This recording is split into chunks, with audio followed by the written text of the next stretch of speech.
warahmatullahi wabarakatuh. Waalaikumsalam warahmatullahi wabarakatuh. Alhamdulillah. Alhamdulillahirabbil alamin wa bihi nasta'inu ala umurid dunya waddin. Wassalatu wassalamu ala asrofil anbiya'i wal mursalin wa ala alihi wa ashabihi ajma'in. Amma ba'd. Puji syukur kehadirat Allah Subhanahu wa taala yang senantiasa melimpahkan rahmat dan hidayahnya kepada kita semua, sehingga pada pagi hari ini dalam cuaca yang rintik hujan sejuk syahdu kita dapat berkumpul dalam majelis taklim yang insya Allah dirahmati oleh Allah. Amin. Yang kedua, salawat teriring salam kepada baginda Rasulullah Muhammad Sallallahu Alaihi Wasallam yang telah kita nantikan syafaatnya di yaumul qiyamah. Amin. Allahumma amin. Kepada yang saya hormati Bapak Pimpinan KSPPS BMT Ar-Rahmah Jaya Mulia, Bapak Kiai Haji Agusti Abdul Jalal SPDICI, yang di sini bukan hanya selaku pimpinan, tapi juga selaku ayah bagi kita semua. Di mana sih ada seorang pimpinan yang memikirkan segala hal dari karyawannya, baik masalah pribadinya, masalah ibadahnya, bahkan masalah finansial loh. Kita difasilitasi usaha yang kita bisa jalankan sendiri. Yang terhormat Bapak Ustadz Waluyo selaku Ketua Baitul Mal Ar-Rahmah Jaya Mulia. Beliau ini saya juluki sebagai Bapak Yatim, karena beliau ini mengayomi banyak anak-anak yatim. Pak Ustadz Waluyo, anaknya ada berapa Pak? Di luar banyak. Anaknya 2, tapi di luar banyak. Dengan ibu yang berbeda gitu kan? Banyak, 1.000 lah. Iku nek 1.000 janda, ini kan bapak yatim. Yang saya hormati jajaran manajemen di sini ada beliau Bapak Mardi Hamzah. Selamat pagi Bapak Mardi Hamzah. Yang Masya Allah support dari manajemen bulan ini kita dapat bonus berapa kali teman-teman? 3 kali, Masya Allah. Semoga rezekinya dilancarkan, disehatkan beserta keluarga besarnya. Amin, amin, Allahumma amin. Ibu dan Bapak, tadi pagi saya berangkat ke sini berpapasan dengan anak-anak sekolah. Jadi mengingatkan saya kepada waktu zaman masih sekolah dulu. Yuk, kata Mbak Mila. Jadi zaman sekolah dulu itu ketika ada tugas, ketika ada PR, ternyata 1 minggu ke depan itu malas ngerjain. Ngomong. Jadi misalnya nih PR hari Senin, untuk hari Senin depan itu nggak langsung dikerjakan, lah besok lah, besoknya lagi malas lah, besok lah, sampai tiba pada hari Minggu.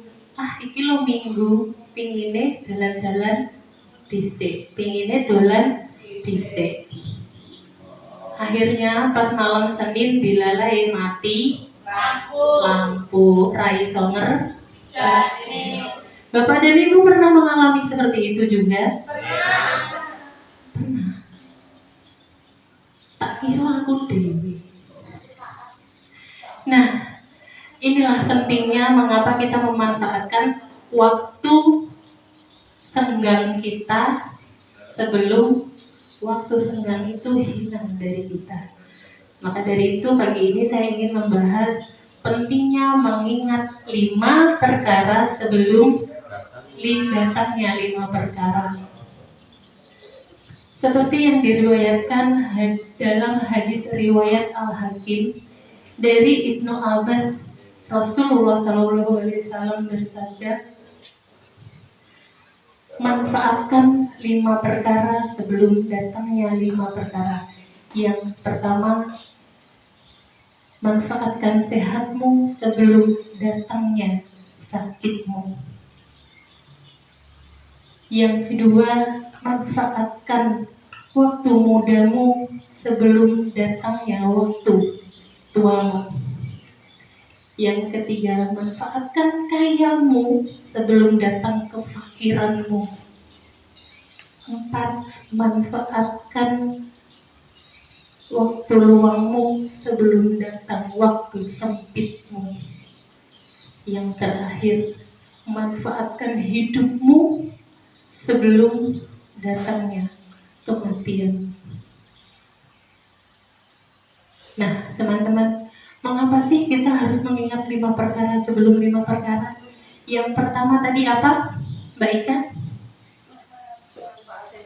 Manfaatkan waktu sehatmu sebelum sakitmu. Manfaatkan dengan hal-hal positif, baik itu untuk duniawi maupun ukhrawi. Manfaatkan waktu sehat untuk bekerja dengan sungguh-sungguh. Manfaatkan waktu sehat untuk beribadah dengan sungguh-sungguh. Lalu yang kedua, manfaatkan mudamu sebelum tuamu. Nek muda kui biasanya lebih kuat apa lebih lemah, Bu? Lebih kuat ya. Jadi kalau untuk bekerja dan beribadah itu pasti lebih semangat. Maka manfaatkan waktu mudamu sebelum datangnya waktu tuamu. Yang ketiga, manfaatkan apa Mas Angga? Ya, manfaatkan kayamu sebelum datang kefakiranmu. Jadi nek sedekah itu nggak usah menunda. Misalnya hari ini kita punya uang 100.000, lah besok wae lah nek aku duit 1 juta. Jangan seperti itu, karena kita nggak akan tahu besok apakah kita masih punya yang 100.000. Apakah kita akan punya yang 1 juta? Belum tentu. Maka ketika kita punya walaupun hanya 100.000, maka sedekahlah. Yang ke berapa, Bu? Yang keempat, manfaatkan waktu luangmu sebelum datang waktu sempitmu. Ini seperti yang saya ceritakan tadi. Jadi saat kita ada waktu luang, maka segera kerjakan apa yang bisa dikerjakan. Jangan menunda.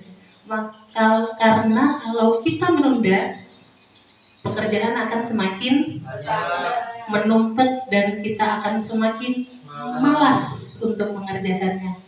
Yang terakhir, manfaatkan hidupmu sebelum datang kematianmu.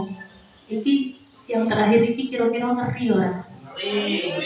Selama kita hidup, lakukan hal-hal kebaikan sebelum akhirnya nanti kita mati. Karena kalau sudah mati kita sudah nggak bisa ngapa-ngapain lagi. Bisanya di apa? Ngapain? Bahkan karena sangat pentingnya waktu, Allah sampai bersumpah demi waktu. Allah berfirman dalam Al-Quran yang artinya demi masa. Sesungguhnya manusia benar-benar dalam keadaan kerugian, kecuali orang-orang yang beriman dan beramal soleh, dan orang-orang yang saling menasihati dalam kebaikan dan kebenaran. Dalam surat apa, Bu, Pak? Tercantum firman Allah dalam Al-Quran surat apa? Yang hati itu tadi? Surat Al-Asr. Wal asri innal insana lafi khusrin illa alladzina amanu wa amilus solihati wa tawassaw bil haqqi wa tawassaw bis sabr. Marilah Marilah kita manfaatkan waktu yang ada sebelum akhirnya nanti semua diambil oleh Allah Subhanahu wa Ta'ala. Demi masa sesungguhnya manusia kerugian melainkan yang beriman dan yang beramal soleh. Ingat 5 perkara sebelum 5 perkara, sehat sebelum sakit, muda sebelum tua, kaya sebelum miskin, lapang sebelum sempit, hidup sebelum mati. Wabillahi taufiq wal hidayah. Wassalamualaikum warahmatullahi wabarakatuh.